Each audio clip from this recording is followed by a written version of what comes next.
What's up, everybody? Welcome into Buzzer Beater. Happy Thursday to you.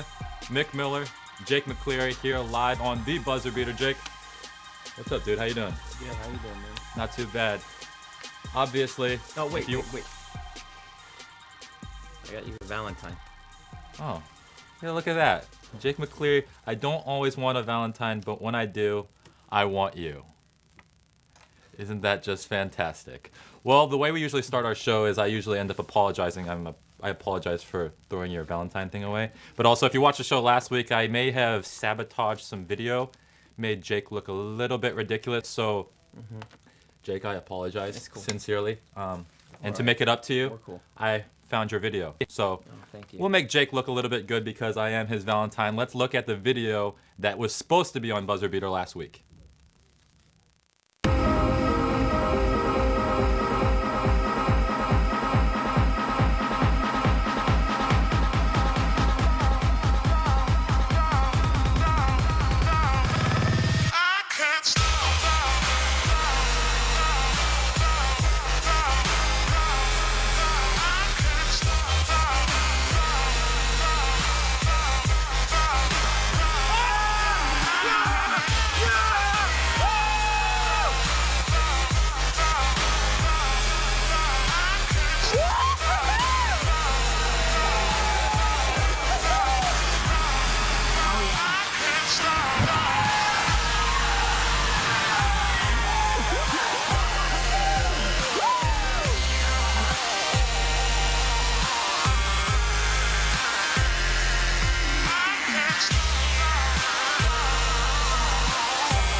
That's proof I have caught in a pass before, because I usually don't. But yeah, I that's had to like record on it. the video that we had last week. If you fumble fingers, butter fingers. But hey, congratulations, you caught one. I caught it and, just before the end of the football season. So. Yeah, well, congratulations, Jake. Thank you.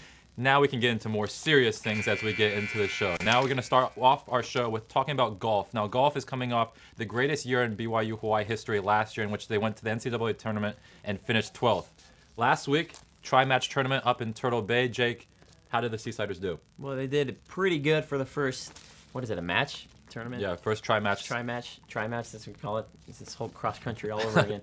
But they did good. BYU Hawaii finished first. Nicholas Herrera and Alex Stolz both shot under par, and 4 of the 5 lowest scores came from the Seasiders, so excellent way to start the season. Yeah, I play intramural basketball with a whole bunch of the golfers, and we'll get into intramural sports a little bit later. Dylan Dudley, coming off redshirting last year, he performed very well for the Seasiders. Now, they did lose Brent Grant, who was the Pac West Golfer of the Year last year, but talking with a lot of the golfers this year, they are very enthusiastic with the way the season is shaping up to be so far. They've got a lot of talented golfers, Dalton Stanger being one of them, him being one of the main leaders for this golf team. I think if they continue to play the way they played in that tri-match tournament, they'll go again to the NCAA tournament. Who knows? Anything can happen when you go to the tournament. So now we move on to softball, Jake. You were not able to make to the game, but I was there for the first game, missed the second game. But in the first game, the Seasiders, they lost 4-2 after going 2-0 on Western Washington. The Vikings came in to play BYU Hawaii with a lot of energy. And after the Seasiders went up 2-0, the Vikings stormed back and rallied and came away with the victory. In the second game, however, very competitive game. The Seasiders went into extra innings with the Vikings, but it was Western Washington who scored 4 runs in the 8th inning who came away with the victory. So in the first doubleheader of the year, the Seasiders go down 0-2. A very young team. They have a lot of promise. I think this year is a little bit challenging, kind of like all of our other sports. We did not have an opportunity to go out and recruit and get players who wanted to stay here for just one season because it's the last year of athletics. So that's something that they're going to run into. And as a result, there's not a lot of depth on this year's team, but a lot of good promise because Western Washington is a very talented softball team. And for the first 2 games of the season, we hung in there with them. All right, moving on. As the last year of athletics is upon us, we're looking at, who is the best team. But I can guarantee you there's only one team that will go down in BYU history as the best. That would be my intramural basketball team. Okay. Right. Well, how did you, speaking of intramurals, I mean, these 2 guys on the TV screen are pretty good looking dudes. How did your team do last night? Because we both were in action, but I couldn't catch your game. Yeah, so last night we were able to win in the quarterfinals, so next week will be the semifinals. It was a pretty tough game last night. We Had a lead in the beginning, but then we blew the lead, and actually the other team led with about 5 minutes left in the game. But we were able to come out with a 6 or 7 point victory, so we're moving on. And we play your team next week, but from what we were talking about earlier, it's not looking like you're going to be able to make it. Yeah, well, the problem is I play with a whole bunch of the golfers, and they're not going to be in town. And we'll figure something out. But we did come away with the victory. We were down 18 at one point, came back and won by 16. So if we can figure out a way to get the whole team back in town for the game, Jake and I going at it to get a chance to go to the championship game. All right, Jake, best team in BYU Hawaii history. On a more serious note, it's not either of our teams. Who's one of your favorite teams in BYU Hawaii history? Just looking, I'm going to have to go with tennis. They've won the most championships out of any sport in school history, and they have the Coach Porter, who's won the most winningest coach, not only in school history, but in NCAA history as well. So I'm going to have to go with tennis. Tennis has definitely been one of the most dominant programs here at BYU Hawaii throughout history, along with what you said with Coach Porter. Volleyball also. They've got quite a few banners hanging in the CAC right now. I think the women's volleyball program, especially in the 90s and the early 2000s when they were completely dominant, not only in NAIA, but then when we made the transition into D2, one of the best programs here at BYU Hawaii. A lot of people are going to miss the volleyball program.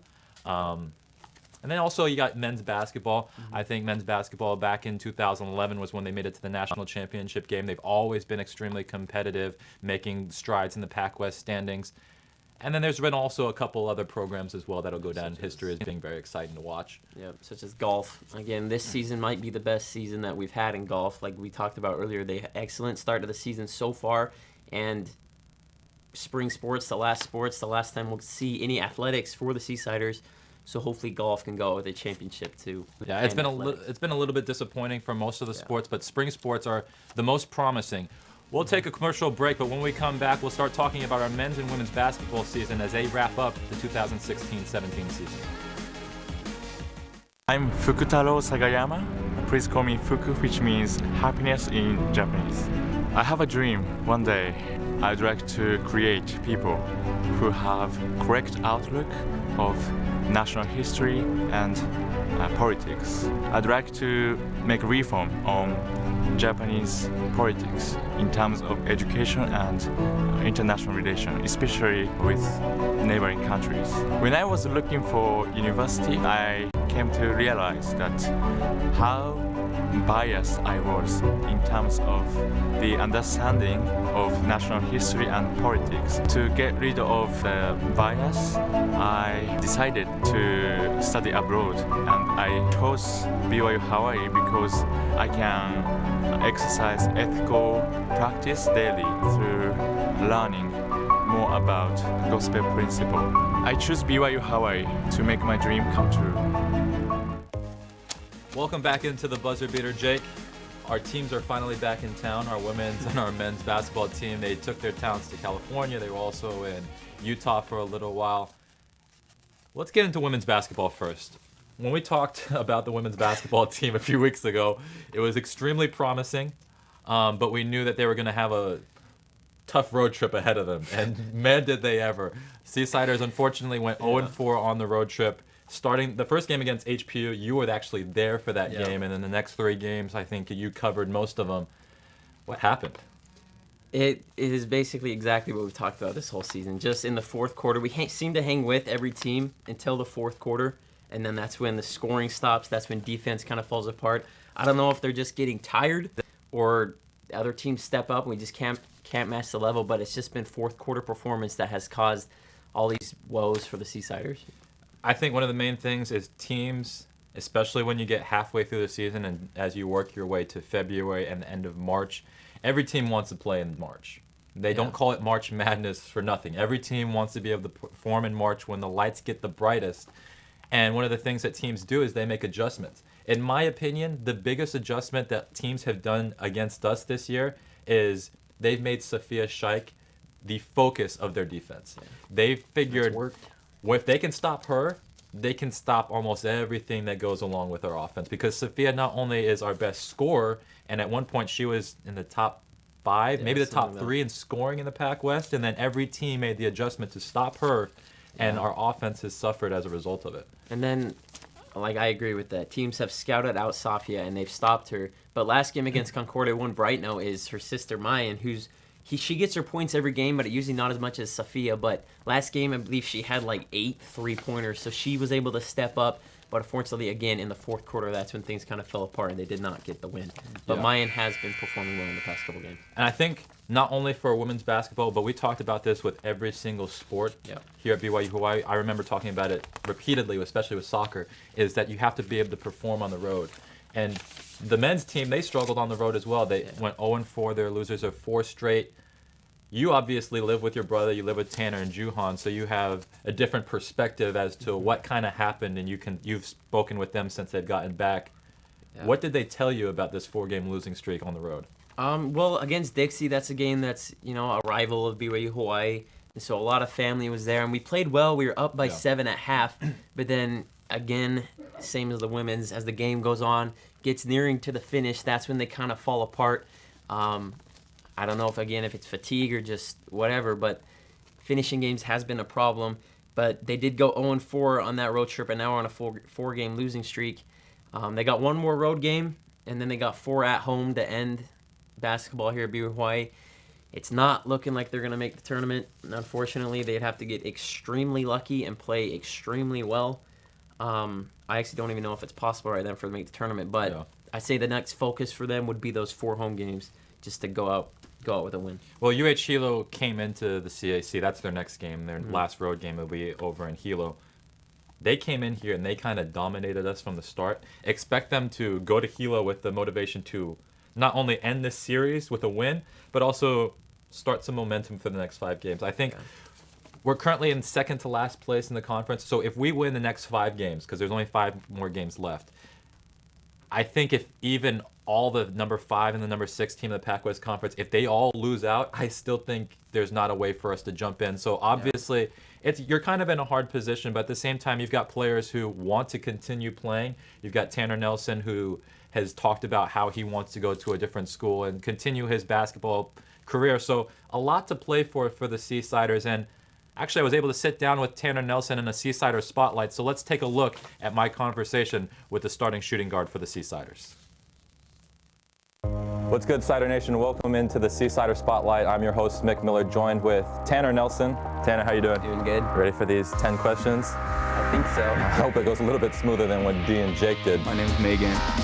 Sorry. But we'll see how it goes. In the last game against Azusa Pacific that was on BYU TV, you led the comeback for the Seasiders and hit a big game winner. Was that the biggest shot that you've ever hit in your career, and what did it feel like to hit that shot? That was definitely the biggest shot I've ever made, and kind of felt like I was going to pass out after when I sat down on the bench on that timeout right after. I felt like I was on cloud 9. Yeah, I talked to Jake, and he was talking about how you were trying to channel your inner Damian Lillard. Talking about Lillard and the Trailblazers, are they going to make the playoffs this year? Of course. I mean, they're in the 10th seed right now. They got a chance. They always have a chance with the Blazers. What do you think they need to do to turn things around? Because currently I think they're in the 10th or the 9th seed right now, and they got to sneak into that 8th or 7th spot. Yeah. Well, they got to win some more games. They got to play defense. They give up so many points every game. It's ridiculous. I can imagine Damian Lillard's one of your favorite players, but what player in the NBA do you model your game after? Well, I think now I try to go for CJ McCollum. With his mid-range, he shoots a bunch of jumpers and stuff, and that's really what I do the whole time in the game. Okay. So I'd say CJ McCollum. All right, now let's start to get into who Tanner Nelson is. You're driving to the stadium. What are you listening to get you pumped up for the game? No music. I don't like listening to music before games. I don't know why everyone likes music before games. I just do my own thing. So you just sit there in silence? Yeah, I just think, get ready for the game. All right, now when practice is canceled, I mean, this rarely happens, but the few times that it actually does happen, where does Tanner Nelson go on Oahu to have some adventures and let off some steam? Any cliff jumping spot possible, either spitting caves. We've had some experiences there, haven't we? Yeah, we have some spitting caves. Any cliff jumping spot. My mom doesn't like it, but you got to do it for the gram. Yeah, we do it for the gram every time. All right, now This might cause a couple problems on the men's basketball team, but I have to ask it. Who is the strangest member of the men's basketball team? I'd have to say my boy Justin Park. He's an interesting guy, but I love him to death. Can you cite an example of something that he does that kind of weirds everybody out? Well, last year he wore Crocs around everywhere, and even on all our road trips, our coach hated it. What are those? All right. Obviously, at college, one of the big things is Netflix. You don't like music, so I don't know why I'm asking this question. What is your Netflix must-watch right now? Oh, easily Vikings. It is the sickest series right now. It's not on Netflix though, it's on Amazon Prime only. Okay. And I'm trying to figure out how to watch part 2 of season 4. I have to pay for it, and I'm debating if I should pay and watch it or not, or keep watching it for free. Okay, well, there's a debate going on in the athletic department. I don't know if you've watched Buzzer Beater. It's a sports talk show with me and one of your roommates. Every now and again. Everyone wants to know who is a better dresser, me or Jake? Well, I live with Jake, so I've seen all his clothes and all his outfits, but I'll have to give it to you, Nick. You do a much better job dressing. Thank you, thank you. Yeah, Jake is an interesting fellow with his Crocs and white shirts, but all right, on to the next one. This one actually is a little bit, you live with both of these guys, and I'm interested in see what your answer is. In a game of one-on-one, who would win, D My name is Megan. or Jake? On a full-size hoop or on our mini hoop in our house? Let's go with a full-size hoop. I give it to my boy D. Oh, that makes sense. And on the mini hoop? Jake, mini hoop sometime. All right, Tanner, thanks for sitting down with us. That's a Seasider Spotlight for this week for Myck Miller and Tanner Nelson.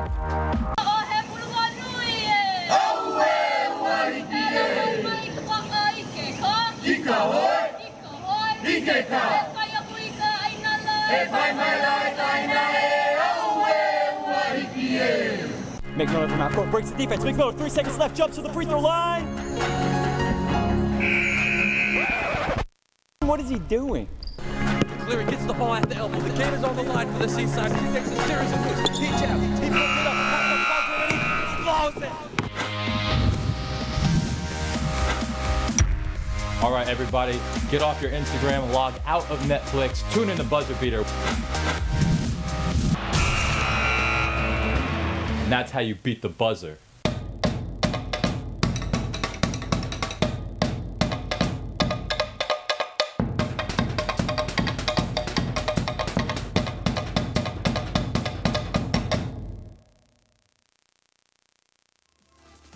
Well, Jake, I must say, I think in a game of one-on-one, whether it's an actual hoop or a little hoop, I think you can beat D. And honestly, I've been actually tracking some of the statistics in intramurals. You're actually shooting a higher three-point percentage than D is. Wow. Which is, you know, Shocker. not Guess that that's not impressive bad. because D is shooting like 14%. Yeah. He's Love you, trying D. hard. He's trying hard, though. It's all about trying He keeps hard. his spirits up. All right. For 6.5 minutes, we're going to talk about one thing and one thing only, and that is Super Bowl 51. There are so many storylines, so many records, so many amazing achievements that happened in this past Super Bowl. Arguably the greatest of all time.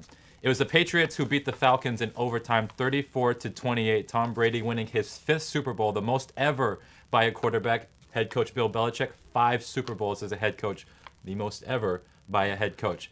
Not only did the Patriots come back, but they came back from a 25-point deficit and scored 19 points in the 4th quarter. At one point, the Falcons were up 28-3. I'm pretty sure half of America turned off the Super Bowl or walked out. I didn't do that. I almost did. I almost did, but I didn't. The largest comeback before that one was 10 points. They came back from 25 down. Yeah. What was one thing out of all the things that happened that really stuck out to you about the Super Bowl? And you better not say Lady Gaga's halftime. No, performance. I won't. Even though that was kind of impressive. But I'm going to have to go with Tom Brady. We debated about this last week, but Tom Brady's performance in that Super Bowl kind of makes it official that he is one of, if not the greatest quarterback in NFL history. Yeah. This, like you said, this Super Bowl will go down as one of the greatest ever. And for me, this was the first Super Bowl I've watched in, almost 3 years. The last one I watched was when the Seahawks blew out the Broncos. Yeah. So to watch a Super Bowl like this, it was crazy, and it's going to be hard to top a Super Bowl like this. But I was most impressed with Tom Brady. Yeah. I mean, first ever Super Bowl that goes to overtime. Yeah. Pretty amazing. I mean, when it was 21, when the Falcons went up 21-0, I was extremely upset. One, because I had bet on the Patriots, and two, it seemed like this was just going to be a, like you said, that Seahawks Broncos Super Bowl, which was a complete blowout. No one was going to be interested, and then they went up 28-3, and then you're going to tell me that the Patriots are down 19 in the fourth quarter, and not only they were down 19, but on 2 of those drives to tie the game, they had to convert a 2-point conversion because Gostkowski shanked that extra point. And even when that happened, I was like, there's no way that the Patriots can do one job. One job only. Yeah, all right. we've talked about that. Lots of people have been talking about whether the Falcons lost it or if the Patriots won it. One thing I want to talk about right now real quick is the last drive by the Falcons in the regulation in the fourth quarter. Now, with 4 minutes and 38 seconds, I believe, was when Matt Ryan made that incredible pass to Julio Jones, and he was able to get 2 feet in. At that point, the Falcons had the football at the 22-yard line. Now, they had an 8-point lead at that point, so all you really need to do is kick a field goal, and by kicking a field goal, you pretty much ice the game. There's no way, even with Tom Brady, that you can come back from that. 8 points, there's a possibility they can go down, score, and get the 2-point conversion. But what happened after was probably the worst play call other than Pete Carroll not giving the ball to beast mode in the Super Bowl against the Patriots 2 years ago. Dan Quinn decides to run it. Pretty good play call. Devontae Freeman he gets -1 yard. So, okay, it's 2nd and 11. Yep. Then Matt Ryan gets sacked. He gets sacked, and it pushes him back to the 36-yard line. You're still in field goal range. And then a holding penalty. Kicks you out of field goal range, and now they have to punt the football. That was the biggest mistake I felt in the Falcons game.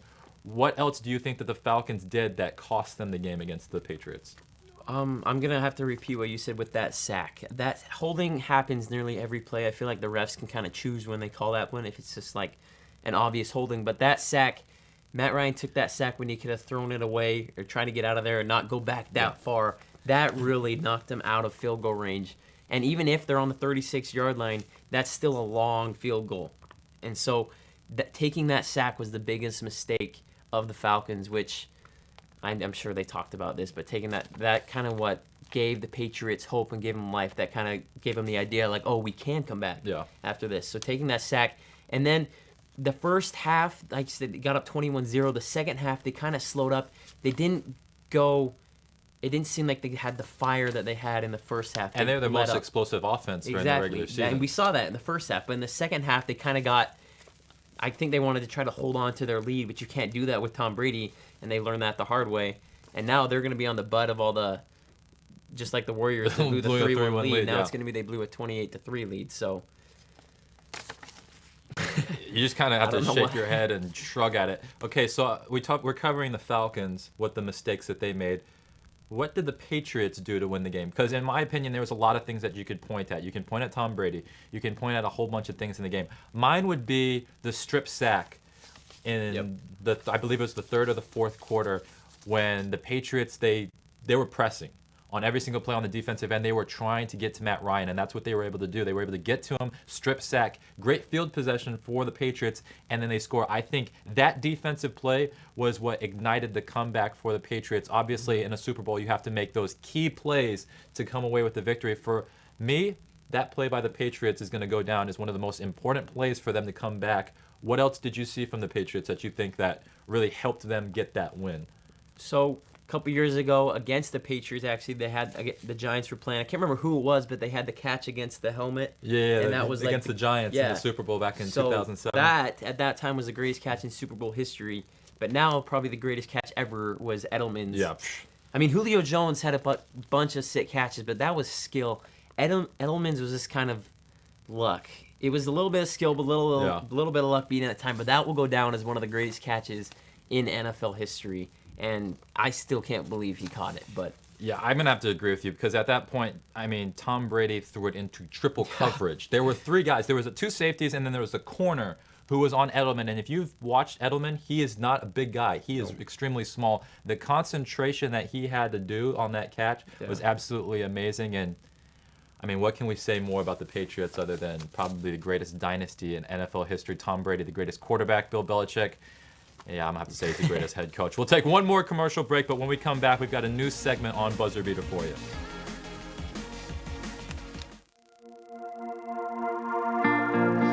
That was an outstanding win for the Seasiders for a couple of reasons. One is they played well in the second half. They got the win. They're in the tournament. BYU Hawaii, #1 seed all the way, wins the regional title of the NCAA West.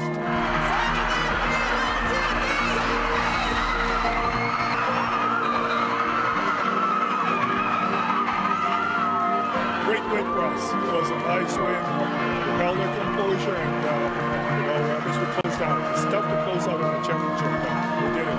It's still surreal to me. It's hard to imagine that Coach Wagner, when he called that timeout with 13 seconds left on the shot clock, was setting up a play for a 40-foot jump shot with 1 second left on the clock. But Pablo hit it.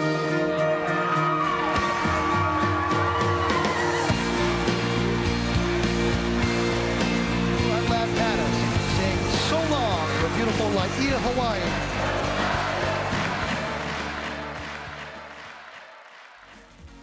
All right, welcome back into Buzzer Beater. We've been making a couple changes. As you can see, we're no longer at a desk today. We decided to do a little bit different setup, and we're also doing a couple new things on Buzzer Beater as we're ending the last couple shows because my partner over here, Jake McCleary, has decided to take his talents to Utah. But we've got a new segment on Buzzer Beater in which Jake and I will talk about the hottest topics in sports, and we only got a minute to describe what is going on, so we're going to start off now. Jake, Tom Brady. All right, I've talked about Tom Brady the past couple weeks about how great he is. I am not a personal fan. I'm not going to jump on that bandwagon, but I will respect him. 7 Super Bowl appearances, 5 Super Bowl wins, and you already said that's the most wins by a single quarterback.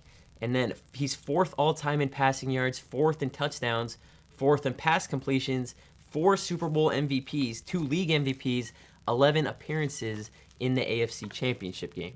And the best thing about this is that he's not done. Yeah. When his wife asked him if he's ready to retire, he said, no, I'm having too much fun. So he's just going to keep getting better.